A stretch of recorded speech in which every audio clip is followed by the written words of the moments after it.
ডাক্তারের ভুল চিকিৎসার কারণে আমার এই বাড়িটা সম্পূর্ণ পঙ্গু হয়ে গেছে।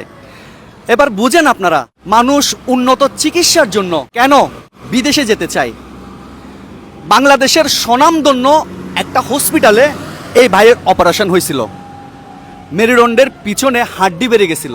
ডাক্তার বলছে অপারেশন করলে সম্পূর্ণ সুস্থ হয়ে যাবে। ডাক্তারের কথা মতো অনেক টাকা খরচ করে অপারেশন করে। পরের দিন যখন সেন্স ফিরে, দেখতে পাই ওনার কোমর থেকে পা পর্যন্ত সম্পূর্ণ প্যারালাইজড হয়ে গেছে। একটা গাড়ি ছিল ওনার উপার্জনের একমাত্র অবলম্বন, ওই গাড়িটাও পর্যন্ত উনি বিক্রি করে দিছে। এখন স্ত্রী পুত্র সন্তান নিয়ে মানবেতর জীবনযাপন করছে। একদিনের ওষুধ কিনে খাবে, সেই টাকাটা পর্যন্ত ওনার কাছে নাই। আজকে প্রায় অনেক দিন ধরে আমার খোঁজ নিচ্ছিল। অবশেষে রিং রোডে এসে উনি আজকে সকাল থেকে বসে আছে আমাকে পাওয়ার জন্য।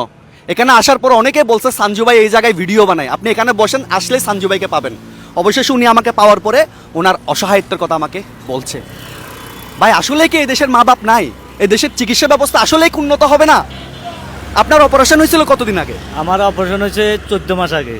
সমস্যাটা কি বলেন তো? সমস্যা আমার কোমর থেকে মানে হাড় বাড়ে গেছে, বলছে ওটা কাটতে নাকি আমি সুস্থ হব। অপারেশন করার পরে দিয়ে আমার নাভি পর্যন্ত, আমরা পা পর্যন্ত সবগুলো বেসত হয়ে যায়। অপারেশন করার পরে জি, যখন ওনার সেন্স ফিরে তখন দেখতে পাই কোমর থেকে পা পর্যন্ত সম্পূর্ণ অবশ, টোটাল প্যারালাইজড হয়ে গেছে। এরপর ডাক্তারের কাছে আবার গেছিলেন? ডাক্তারের কাছে গেছি। ডাক্তার বলছে আপনি সুস্থ হবেন, যে আপনি এটা করেন, যে আপনি থেরাপি দেন, আপনি ওষুধ খান। তখন আমি থেরাপি আমার কাছে আছে, আমি এখন আমার সাথে আছে থেরাপি। ডাক্তারের পরামর্শ অনুযায়ী পরবর্তী স্টেপগুলো নিছিলেন, চিকিৎসা করছিলেন? জি জি করছি, আমি থেরাপি দিছি, ব্যায়াম করতে বলছি, উনি ব্যায়াম করছি, যে ব্যায়াম করি। আরও আমি অনেক লাঞ্ছিত হয়েছি, অনেক লাঞ্ছিত হয়েছি। অনেক লাঞ্ছিত হয়েছেন ডাক্তারের কাছে? জি, আমি আমরা ওই ডাক্তারের নামও বলবো না। স্বনামধন্য একটা হসপিটাল বাংলাদেশের, আমরা নাম বলবো না। কেন নাম বলবো? নাম বললে তো আমাদের চাকরিই থাকবে না। বলার দরকার নাই। এগুলা ভুক্তভোগী, অহরহ মানুষ ভুক্তভোগী।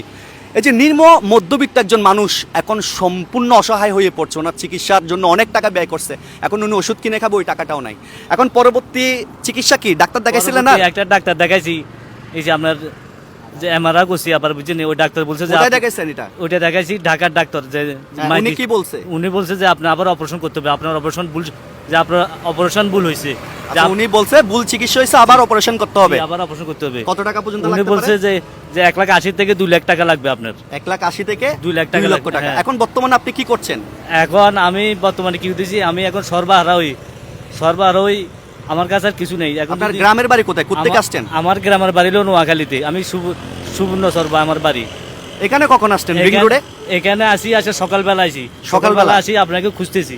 তখন যে অনেক ভাই বললো যে এখানে সঞ্জু ভাই সবসময় আসে, আপনি এখানে দাঁড়ান। আমি আপনার ভিডিও দেখি আমি এখানে আসি, যে নোয়াখালী থেকে আমি এখানে আসছি।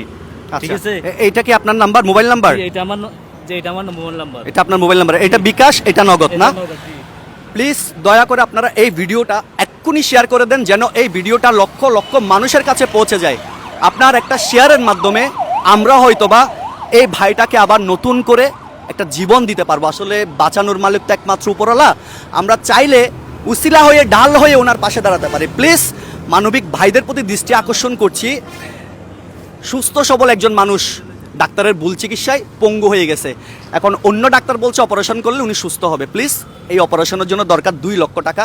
2-3 হাজার মানুষ যদি এগিয়ে আসে ওনার চিকিৎসার জন্য, 20 টাকা, 50 টাকা, 100 টাকা করে যদি আমি দিই, সবাই যদি দিই, তাহলে ওনার হয়তো অপারেশনটা হবে, উনি হয়তো আবার সুস্থ হয়ে উঠবে। প্লিজ দয়া করে আপনারা একটু ভিডিওটা শেয়ার করে দেন, কারণ সবার উপরে মানুষ সত্য, তাহার উপরে নাই। আমরা যদি মানুষের পাশে দাঁড়াই, আমরা যদি মানবিক হই, আমাদের দেশটা অনেক বেশি সুন্দর হবে। এই যে একটা মানুষ একসময় আয়ের একটা মাধ্যম ছিল, একটা গাড়ি ছিল, আমাকে বলছিল চিকিৎসার জন্য ওই গাড়িটাও বিক্রি করে দিচ্ছে। এখন উনি মানবেতর জীবনযাপন করছেন। ওষুধ তো দূরের কথা, 2 বেলা যে ভাত খাবে ওই টাকাটা পর্যন্ত ওনার কাছে নাই। প্লিজ দয়া করে একটু ভিডিওটা একটু শেয়ার করেন। আর সবার প্রতি অনুরোধ থাকবে, ওনার এই 2টা মোবাইল নাম্বার, বিকাশ এবং নগদ নাম্বার, আপনারা একটু ডোনেট করবেন দয়া করে। আমি সরকারের প্রতি দৃষ্টি আকর্ষণ করছি, এই দেশের চিকিৎসা ব্যবস্থা আরও বেশি উন্নত করা হোক। এরকম ভুল চিকিৎসায় আর কোনো ভাইয়ের জীবন যেন নষ্ট না হয়। তাহলে মানুষ উন্নত চিকিৎসার জন্য বাংলাদেশ ছেড়ে বিদেশে যাবে না। এই দেশের চিকিৎসা ব্যবস্থা একটু উন্নত করেন প্লিজ প্লিজ প্লিজ। একটু ভিডিওটা একটু শেয়ার করে দিবেন। সবাই ভালো থাকবেন, সুস্থ থাকবেন।